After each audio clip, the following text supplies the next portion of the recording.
The first speaker we have up is Georgie Craw. Thanks, Georgie. Georgie is a historian and she has worked for the Waitangi Tribunal.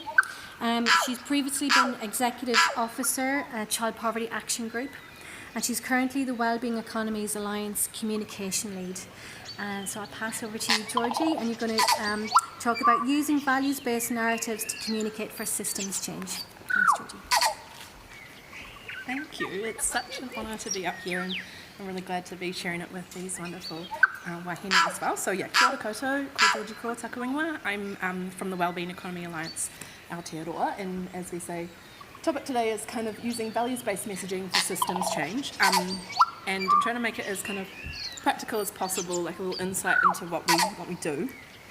But you know, this is kind of, put it quite simply, it's like, what is this? It's how to not bum people out when we're talking about like the need for change. Like, so we can talk about the meta crisis, the poly crisis. We can kind of chuckle that at people, but we want them to be able to like act from a place where they can take action rather than just feel very unsure about the world.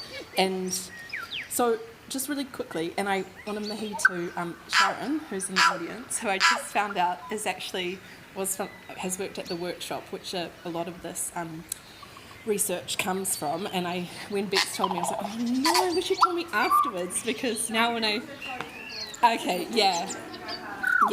So to me, what values-based messaging is in a nutshell, it's kind of like, it's a way of communicating with people that aims to connect with them by appealing to your core values, you know, rather than just kind of presenting facts and figures. And so when it's done well, it can help people when they're presented with new information to just slow down their thinking and look to the kind of systemic drivers that are pushing whatever the issue is at hand, and it can help them act, it can help them do something. And so I've got this very scientific graph, which is here. Right, this is me, and maybe this is you, but like just swinging wildly between these two like polar opposites of feeling like, yes, a better world is possible, or oh my god, we're so screwed.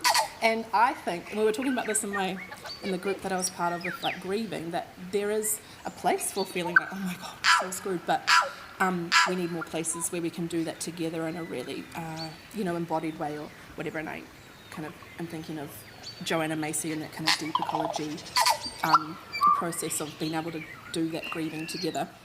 But anyway, that's not what we're here to talk about.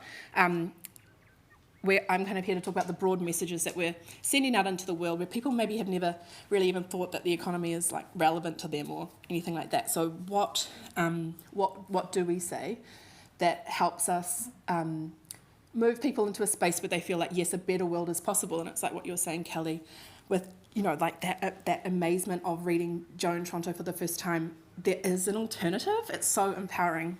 So that's what we're talking about.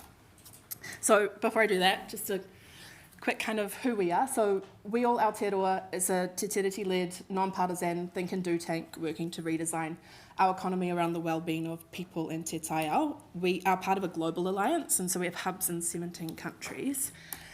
And counting, which is quite cool. And we define a wellbeing economy as an economy designed to serve people and the planet, and not the other way around. Okay, so why does this matter? Like, why is it important what we say?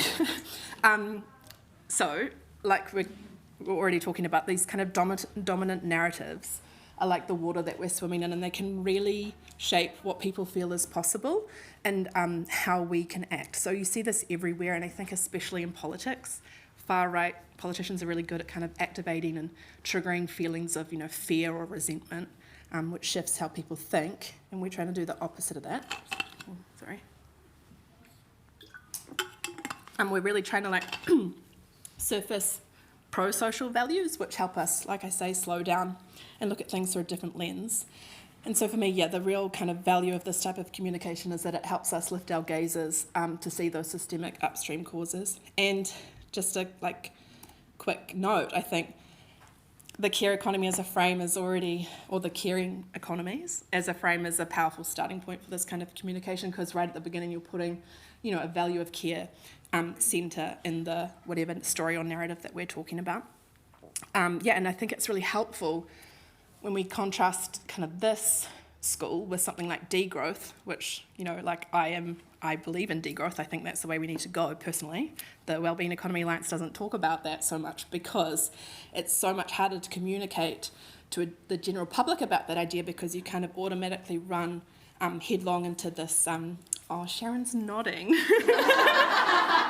which is, thank you.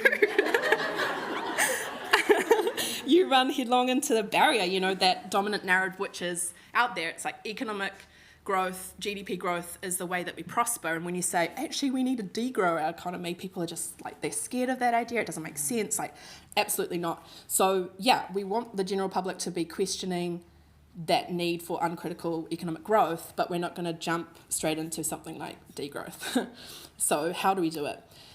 Well, first of all, let's talk about some of the other dominant unhelpful narratives that we're up against. And so two of the most common, and I should say, I missed a slide, but I do want to mihi to the workshop. I've already done that, but I missed a slide. Yeah, so this comes from some research from them. It's a narrative briefing paper, and I've got it at the end, and I can send it to anyone.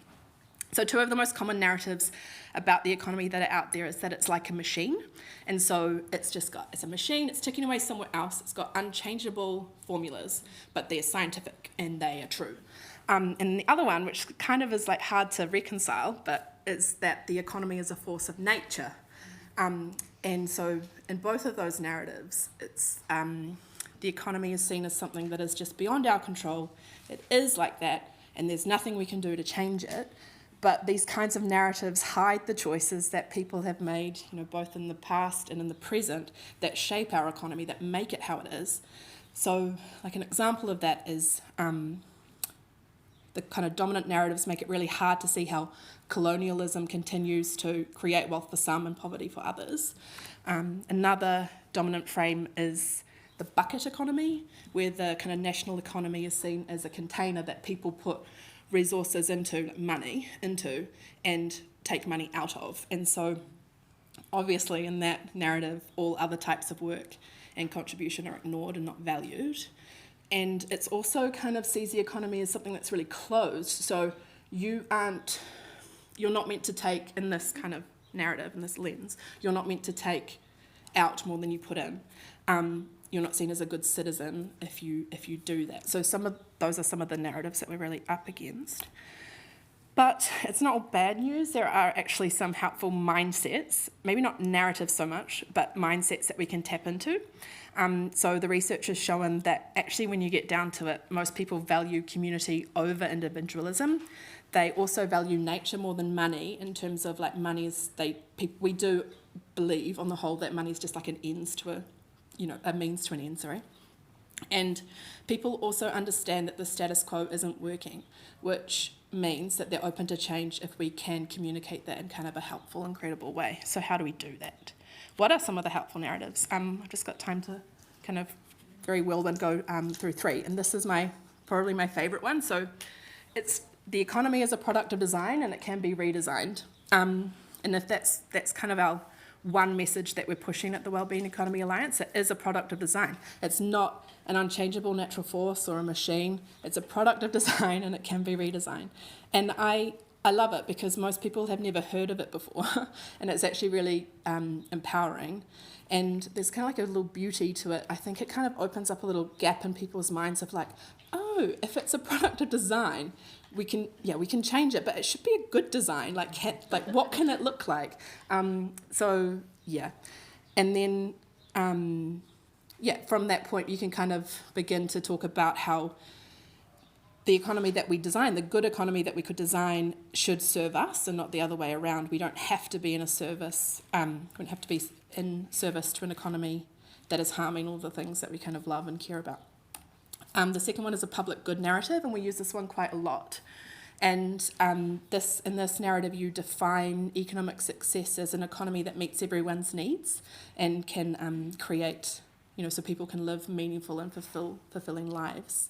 And I think this one's quite good at shifting our focus away from that kind of endless, uncritical growth idea towards, getting people to talk about the role that our public institutions can have in caring for people in the environment. And then the third one is a strengths-based narrative.